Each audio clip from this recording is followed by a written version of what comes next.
The European Union says it is in talks with Nigeria to get its supply of gas following Russia's withdrawal of supplies to the regional body, being a fallout from the ongoing Russian-Ukraine war.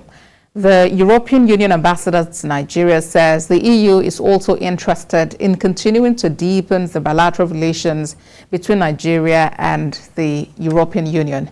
Moya Thomas reports. The EU Commission lights up the Abuja City Gate to signify the strong partnership between Nigeria and the European Union. Earlier at a press briefing, the European Union head of delegation, Samuela Isopi, paid tribute to the growing bilateral relations between Nigeria and the European Union. As every year, this is also an opportunity to take stock of the main achievements and results of our cooperation and our partnership with Nigeria. She specifically harped on the advantages this has brought to Nigeria, especially in areas of trade. That the European Union is Nigeria's most important trading partner. We are the largest trading partner for Nigeria, amounting for almost 21% of Nigeria's trade with the world. The world is big, so I don't have to tell you that if we represent 21%, it's quite big. If you go back a couple of years to 2020, trade between EU and Nigeria, total trade, was actually down to 22 billion euros. So there was a big global downturn in trade. Nigeria was affected by this along with every other country in the world, but it has bounced back. And it's interesting that it has bounced back in Nigeria's favour. So there's quite a big trade surplus in Nigeria's favour. The ambassador also disclosed that Nigeria has sent a request to the EU to observe the 2023 elections, which she says is part of their commitment to ensuring democratic governance and rule of law. She assures that these and many more forms of support to Nigeria will remain unwavering. I cannot provide you figures. I hope I will be able to do it next year. But we also are, I will not say the first, but for sure one of the leading investors in Nigeria. We are mapping out for the very first time the presence of European Union investments in Nigeria. When I say European Union investments, what I mean is joint ventures, so joint cooperation. The 9th of May is a European Union Day, and the Commission says it will mark this with government officials on the day. The EU also promised to strengthen its relations in digital economy by supporting startup companies in the country. Moya Thomas, TVC News, Abuja. A civil society organization, the Campaign for Democracy, says it is undemocratic and unjust for the presidency to go back to the North. The Campaign for Democracy, in a statement issued by its General Secretary, Ifeanyi Odili, said any attempt for the North to take over power again may lead to disintegration. The group says it is a conspiracy against the South by the North for the two main parties, PDP and APC, to project fielding northern candidates in next year's election. It urged the Southwest governors to call on the governing All Progressives Congress to consider zoning ahead of the 2023 polls. The collection of presidential nomination forms in the two leading political parties is throwing up a lot of dark horses, an indication that the emergence of presidential candidates may take a surprising turn. One of the names touted is CBN Governor Godwin Emefiele, and those rooting for his emergence insist his efficient management of the Central Bank of Nigeria reflects the fact that he will be able to handle the bigger task of managing Nigeria. Tai Amodo reports. Despite the heavily criticized decision of the All Progressives Congress to peg the cost of its presidential form at 100 million naira, those who have indicated interest in running for president have almost hit 30. So far, 12 aspirants have purchased the presidential nomination form, but one name has been raising a lot of controversy: Godwin Emefiele.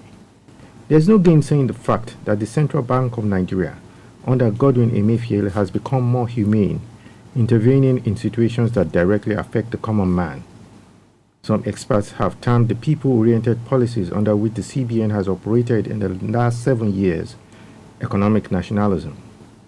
Currently, the CBN has 37 intervention funds targeted at stimulating the economy and addressing the issue of unemployment. The Anchor Borrower Scheme in particular has recorded tremendous success. These are successes that are enough to justify his emergence as a presidential aspirant.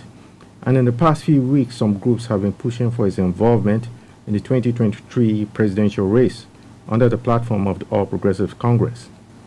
A group of associates have even gone ahead and picked a nomination form for him, raising 100 million naira in the process and promising to raise even more to support his campaign. But Mr. Emefiele's emergence has raised a lot of questions, with many challenging the propriety of his throwing his hat in the ring while still a serving civil servant and governor of the country's apex bank. Former Vice President of the World Bank, Dr. Obi Ezekwesili, is one of those who believes Mr. Emefiele should resign immediately. She says in a tweet, "The governor of Central Bank of Nigeria at same bank must now immediately tender his resignation to stop further destroying whatever little remains of the country's monetary policy reputation. Mr. Emefiele should immediately leave tonight to pursue his ill-fated political career." The Southwest Governors Forum is also not comfortable with Mr. Emefiele's seeming emergence, describing it as an act, if unchecked timeously, portends great danger to the fragile economy of the country. It insists that should Mr. Emefiele proceed to submit the forms while occupying seat as governor of the Central Bank of Nigeria, he will be contravening the Public Service Rules, the CBN Act, and the 1999 Constitution as amended. Elsewhere, 200 young Nigerian farmers are to receive agro-development training in Morocco and Israel. The move, which is a fallout of the country's Young Farmer Scheme, is being facilitated by the National Agricultural Land Development Authority. Lara Afolayan has details. Agribusiness is one of the most viable means of youth employment creation, but agriculture remains greatly unattractive to much of Nigeria's young population, which grapples with vast unemployment. The Young Farmers Scheme is a strategy of government to get youths involved in agriculture. The initiative, which comes with agribusiness and wealth creation opportunities, has already engaged young people across the country. You know, we are embarking on a program called aggressive food production. This aggressive food production is building on what Mr. President achieved before 2019, that COVID-19 took the world by surprise, and Nigeria did not go cap in hand looking for food. These beneficiaries are now to get practical knowledge in agriculture from Israel. They are the first batch of 20 from a total of 200 young farmers that will be getting trained in Israel and Morocco. The young farmers are excited about the knowledge to be acquired, which they hope to share with their contemporaries on their return to Nigeria.